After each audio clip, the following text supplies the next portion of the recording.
इन दोस्तों, तो आज की इस लेक्चर में हम लोग इलेक्ट्रोमैग्नेटिक इंडक्शन चैप्टर को कवर करेंगे। पिछले वाले लेक्चर में ड्यूल प्रॉपर्टी ऑफ मैटर पढ़ चुके थे एंड रेडिएशन, और इस चैप्टर में इलेक्ट्रोमैग्नेटिक इंडक्शन चैप्टर को देखेंगे। तो इसका भी जो भी की पॉइंट है, शॉर्ट नोट्स है, आज हम लोग कवर कर लेंगे। तो पहला पॉइंट है मैग्नेटिक फ्लक्स। तो मैग्नेटिक फ्लक्स सिमिलरली है इलेक्ट्रिक फ्लक्स के तरह।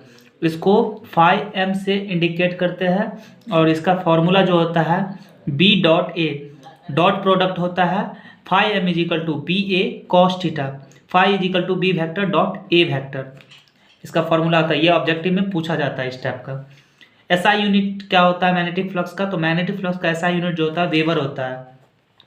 1 weber is equal to 1 tesla per metre square, tesla metre square. ये भी 1 वेबर का फॉर्मूला होता है। ये ऑब्जेक्टिव में इस टाइप का क्वेश्चन बनता है।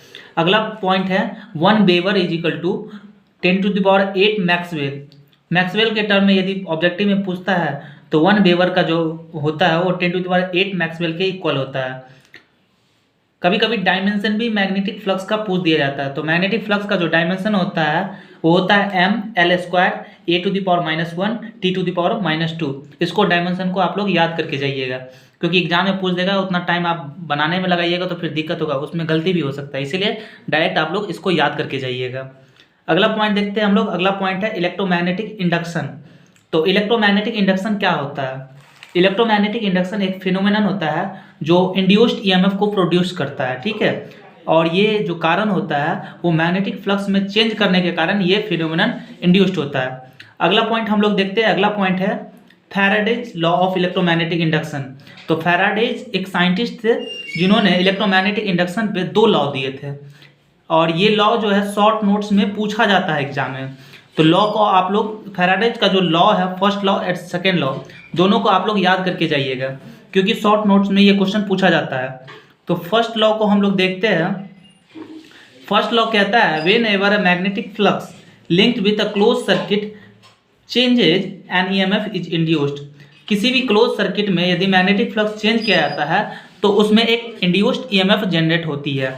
अगला पॉइंट हम लोग देखते हैं। अगला पॉइंट यानी सेकेंड लॉ इलेक्ट्रोमैग्नेटिक इंडक्शन जो है, तो फैराडेज लॉ जो है उसका सेकेंड लॉ कहता है the magnitude of induced EMF. पहला लॉ में ये कहा है कि इंड्यूस्ड ईएमएफ होती है, यानी उस सर्किट से एक ईएमएफ इंड्यूस्ड होती है, और दूसरा लॉ उस इंड्यूस्ड ईएमएफ का मैग्नीट्यूड को बताता है। ये जो इंड्यूस्ड ईएमएफ है E is equal to d∅dt, the rate change of magnetic flux with respect to time.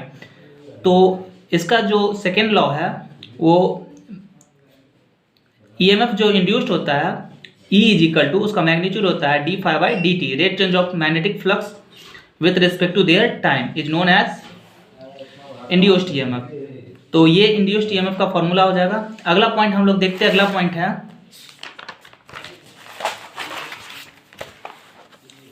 अगला पॉइंट है लेंज लॉ।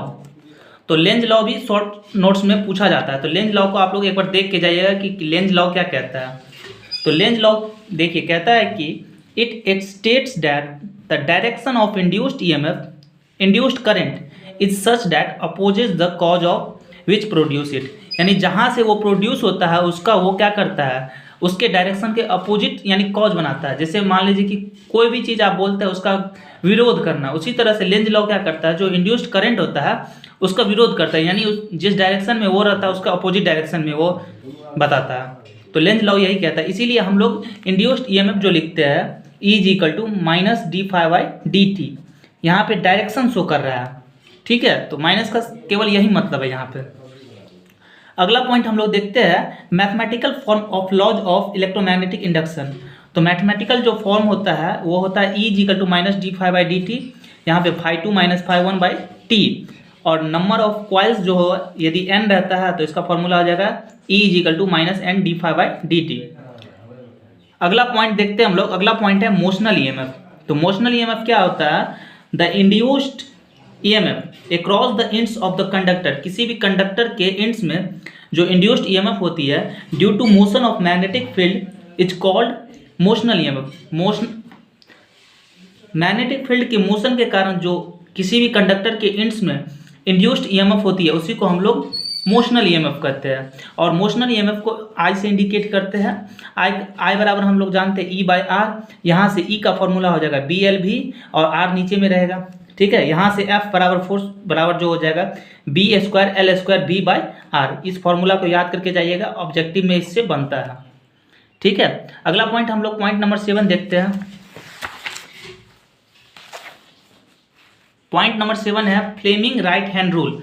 तो फ्लेमिंग का जो राइट हैंड रूल था उसको देख के जाइएगा। शॉर्ट नोट्स में पूछा जाता है कि फ्लेमिंग का राइट हैंड रूल क्या है, डिफाइन करने के लिए पूछा जाता है, तो उसको देख के जाइएगा।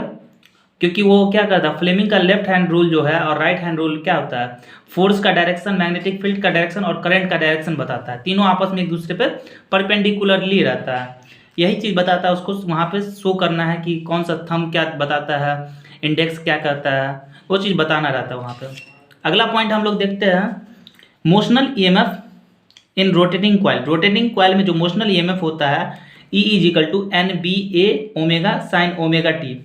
यहाँ पे ओमेगा को हम लिख सकते हैं, ओमेगा बराबर होता है 2 पाई एफ। तो यहाँ पे ओमेगा की जगह पे 2 पाई एफ हम लोग पुट कर सकते हैं। ये ओमेगा की जगह पे 2 पाई एफ पुट कर सकते हैं। अगला पॉइंट हम लोग देखते हैं, यहाँ पे इप्सिलॉन नॉट को कहते हैं पीक वैल्यू। पीक वैल्यू का मतलब होता है मैक्सिमम वैल्यू।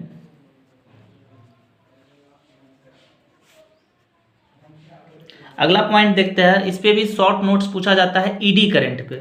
ईडी करंट क्या होता है, तो ईडी करंट क्या, जैसे देखते होंगे कि ट्रांसफार्मर में ईडी करंट बहुत ज़्यादा होता है। वो जो इसीलिए हम लोग क्या करते हैं, उसका जो अंदर का जो वाइंडिंग रहता है ट्रांसफार्मर में, पतले पतले कोड में अलग अलग सेपरेट बनाते हैं, उसको अलग अलग करते हैं।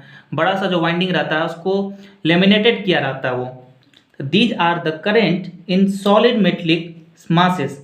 किसी भी सॉलिड मेटलिक मासेस वाला जो रहता है उसमें जो करंट रहता है, when the magnetic flux threading through them changes, इसके कारण जो करंट जनरेट होता है उसी को हम लोग कहते हैं ईडी करंट। अगला पॉइंट देखते हैं सेल्फ इंडक्शन। सेल्फ इंडक्शन क्या होता है, production of induced EMF in a coil when changing current passing through it. किसी भी एक सर्किट में यदि करंट का डायरेक्शन चेंज करने से जो इंड्यूस्ड ईएमएफ होता है उसी को सेल्फ इंडक्शन कहते हैं। सेल्फ इंडक्शन को एल से इंडिकेट करते हैं, L is equal to mu naught N square A by L. यहाँ पे एक ई को एल के टर्म में ऐसे भी लिख सकते हैं, E equal to minus L d I by d t. ये फॉर्मूला ऑब्जेक्टिव में पूछा जाता है, इस फॉर्मूला को देख लीजिएगा, E equal to minus L d I by d t. अगला है, इसका ऐसा यूनिट जो होता है हेनरी होता है, चाहे सेल्फ इंडक्शन हो या म्यूचुअल इंडक्शन हो, दोनों का यूनिट जो होता है ऐसा यूनिट वो हेनरी होता है। अगला पॉइंट है म्यूचुअल इंडक्शन। तो म्यूचुअल इंडक्शन किसको कहते हैं, ये भी प्रोडक्शन ऑफ इंड्यूस्ड ईएमएफ होता है due to one coil when the current through the neighbouring coil. यानी एक कॉइल में चेंज करने से दूसरा करंट में जो दूसरा कॉइल में इंड्यूस्ड ईएमएफ होता है उसी को कहते हैं म्यूचुअल इंडक्शन। तो ट्रांसफार्मर में क्या होता है, सिमिलरली इसी प्रिंसिपल का यूज होता है म्यूचुअल इंडक्शन का। उसके कारण दूसरे कॉइल में यानी सेकेंडरी साइड में क्या होता है, इंड्यूस्ड ईएमएफ होता है। तो इसका हो जाएगा E equal to minus d five by d t. यहाँ पे एम दे सकते हैं, एम के टर्म में, और इसका भी ऐसा यूनिट क्या हो जाएगा, हेनरी। तो पॉइंट नंबर बढ़ते हैं अगले पॉइंट 12 की तरफ। अगला पॉइंट है